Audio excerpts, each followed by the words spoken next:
अस्सलाम वालेकुम नाज़रीन मुमताज़ अहमद और आप देख रहे हैं मेरे यूट्यूब चैनल यूथ की आवाज़। नाज़रीन, कल थी मोहतरमा बेनज़ीर भुट्टो की 15वीं बरसी और गड़ी खुदाबख्श में एक पावर शो किया गया, लेकिन बदकिस्मती से पीपल्स पार्टी उस तरह बंदे इकट्ठे करने में कामयाब नहीं हुई, उस तरह अवाम का एक क्राउड लाने में कामयाब नहीं हुई। जिस तरह बेनज़ीर भुट्टो जब हयात होती थी तो वो जलसे करती थी तो अवाम आती थी या भुट्टो साहब करते थे। तो उनके जाने के बाद बेनज़ीर भुट्टो के पीपल्स पार्टी सुकड़ती से सुकड़ती चली जा रही है और अब तक भी वही हालात हैं। कोई इतना बड़ा जलसा नहीं कर सकी है पिछले काफ़ी सालों से पीपल्स पार्टी के, जिसे हम कहेंगे काफ़ी बड़ा पावर शो किया है। और बिलावल भुट्टो की और आसिफ अली जरदारी की यही नाअहली है कि वो सिवाय सिंध के अंदर ही वो कुछ अवाम जमा कर सकते हैं, वरना पंजाब या KPK में उनका कोई अवाम के साथ ताल्लुक़ नहीं है। अवाम उनके जलसों में इस तरह शिरकत नहीं करती जिस तरह पहले करती थी। तो रात को नाजरीन उन्होंने एक मज़ाइका खेज़ बयान दिया। उन्होंने कहा कि इमरान खान जिस तरह परवेज़ मुशर्रफ माजी का हिस्सा हो गए हैं, अब उनका पाकिस्तानी सियासत में कुछ मुकाम नहीं है, तो इसी तरह अब इमरान खान भी सियासत का हिस्सा हो गए हैं, उनका पाकिस्तान की सियासत में कोई मुकाम नहीं रहा है। तो शायद मेरे ख्याल से बिलावल भुट्टो साहब भूल गए हैं कि पिछले 8 माह में जितने भी इंतखाबात हुए हैं वो 80% PTI ने जीते हैं। PTI ने उनमें फतह हासिल की है और तमाम ये 13 की 13 पार्टियां जो हैं इनको रगड़ा लगाया है, क्योंकि अवाम ने पिछले 8 माह में बहुत कुछ देखा है। जिस तरह महंगाई बढ़ी है, डॉलर के रेट चढ़े हैं, पेट्रोल के रेट चढ़े हैं, तो अवाम सब कुछ जानती है। और अब जो बातें चल रही हैं नाजरीन के बलदियाती इंतखाबात जो हैं इस्लामाबाद में, उनका क्या होगा। ये जो इस वक्त की हुकूमत है ये बलदियाती इंतखाबात से भी राह फरार इख्तियार कर रही है, क्योंकि कुछ एजेंसियां और सर्वे ये बता रहे हैं कि PTI बलदियाती इंतखाबात में भी क्लीन स्वीप करने जा रही है। और जो इनका एक रह गया है, अवाम जो कहती है कि 27 किलोमीटर का वज़ीर आज़म, अब इमरान खान साहब उसे 27 किलोमीटर में भी हरा के दिखाएंगे और इसके बाद इनके हाथ में कुछ नहीं रहेगा। और जो ये बयान दे रहे हैं कि इमरान खान सियासत का हिस्सा हो, माजी का हिस्सा हो गए हैं, तो जब ये बलदियाती इंतखाबात होंगे या आम इंतखाबात होंगे उनके बाद जो नताइज आएंगे तो जो इनका हाल बनेगा ये खुद तारीख का हिस्सा हो जाएंगे।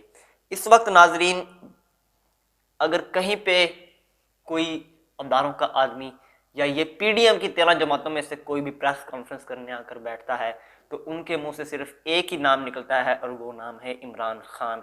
और रात को भी ऐसा हुआ। अगर इमरान खान तारीख का हिस्सा हो गए हैं, उनका कोई मुकाम नहीं रह गया अवाम के अंदर, तो क्यों फिर इमरान खान बिलावल भुट्टो ने ज़्यादा अपनी वालदा की बरसी पर अपनी वालदा के मुतालिक बात करने के बजाय बार बार इमरान खान का नाम लेते रहे और बार बार उन्हीं के ऊपर बात करते रहे। क्यों? क्योंकि इमरान खान इस वक्त इस मुल्क की जो सियासत है उसके बेताजा बादशाह बने हुए हैं और उनको माजी का हिस्सा बनाना इतना आसान नहीं है। नाज़रीन, एतजाज़ हसन साहब जो कि सीनियर रहनुमा हैं पीपल्स पार्टी के, उन्होंने भी एक बयान दिया और उसमें कहा कि पीपल्स पार्टी को PMLN के साथ नहीं चलना चाहिए, क्योंकि जो PMLN है वो मुफाद परस्तों का टोला है। अगर उनके साथ चलना ऐसा जैसे आस्तीन के सांप को दूध पिलाना। अगर पीपल्स पार्टी इनके साथ चलती रही तो जो इन्हें पंजाब में 6 सीटें मिली हैं अगली दफ़ा ये भी नहीं मिलनी और बहुत बुरे हालात होंगे इनके, क्योंकि जो PMLN है ये अपना मुफाद देखती है हर जगह। पंजाब के अंदर इन्होंने बहुत तगड़े तगड़े अपने आदमी बनाए हुए हैं जो कि नहीं चाहते किसी और पार्टी को कि वो पंजाब में अपनी हुकूमत बनाए, चाहे वो PTI हो या PMLN हो या पीपल्स पार्टी हो, तो वो नहीं चाहते। वो सिर्फ यही चाहते हैं कि पंजाब में हमारी हुकूमत हो और हम ही यहाँ पर राज करें, हम यहाँ पर एक अपना खुद निज़ाम चलाना चाहते हैं। तो एतजाज़ ने कहा कि पीपल्स पार्टी को नून लीग के साथ नहीं चलना चाहिए, क्योंकि अगर वो नून लीग के साथ चलते हैं तो इन्हें आगे माजी में शिकस्त ही होनी है, जो कि अब नज़र आ रही है वाज़िया। शहबाज शरीफ ने नाज़रीन एतराफ़ कर लिया है। उन्होंने कहा कि 8 माह के अंदर हम 30 साल का मलबा नहीं संभाल सकते। आपको नाज़रीन याद हो कि इमरान खान ने सिर्फ एक बार 4 साल हुकूमत की है इस मुल्क पर। बकाया जो 26 साल हैं उनमें 3 बारियां नवाज शरीफ ने ली हैं और 2 बारियां बेनज़ीर भुट्टो साहबा ने ली हैं, 1 बारी राजा परवेज़ अशरफ ने ली है और 1 यूसुफ रज़ा गिलानी ने। तो उन्होंने अब एतराफ़ कर दिया है कि जो तमाम पाकिस्तान को मलबे में कन्वर्ट किया है ये हम लोगों ने ही किया, ना कि इमरान खान साहब ने, क्योंकि उन्होंने तो सिर्फ 4 साल हुकूमत की है और जो 30 साल का मलबा कह रहे हैं ये खुद के और अपने भाई साहब के ऊपर इल्ज़ाम लगा रहे हैं। तो ये इन्होंने इतराफ़ जुर्म किया है कि हमने ही मुल्क को मलबे में कन्वर्ट किया है।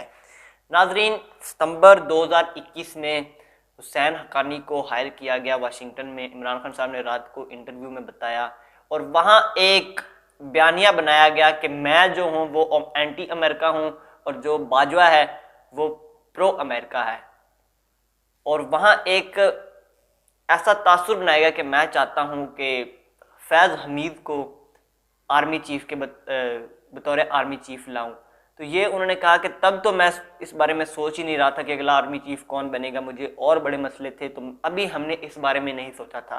रजीम चेंज ऑपरेशन का जो ज़्यादा आप लोगों ने देखा होगा, एक ज़्यादा जो फ़ायदा हुआ है वो इस मुल्क के कुछ अदारों और इन 13 जमातों को हुआ है, जिसके ज़रिए इन्होंने ऐसे ऐसे ऑर्डिनेंस पास करवाए जिनके ज़रिए इन्होंने खुद अपने केसेस माफ़ करवाए और जो केसेस बनने थे अब वो नहीं बन रहे इन ऑर्डिनेंस के ज़रिए। तो ज़्यादा फ़ायदा इनको ही हुआ है। तो इमरान खान ने रात को बताया कि मेरे ख़िलाफ़ एक जो इन्होंने सारा प्लान बनाया ये पाकिस्तान के अंदर और पाकिस्तान के बाहर बैठकर साजिश की गई और मुझे हुकूमत से निकाला गया। और आज जो मुल्क इस जगह पर पहुंचा हुआ है, जो इस वक्त मुल्क की इकॉनमी और बेरोज़गारी बढ़ रही है इस मुल्क में, तो ये सारा कसूर उन्हीं लोगों का है जिन्होंने इस रजीम चेंज ऑपरेशन को कामयाब किया और इसमें सहूरतकारी की। अब तक के लिए इतना ही, मिलते हैं आपसे अगली वीडियो में। अल्लाह हमारे वतन अज़ीज़ का हामी नसीर।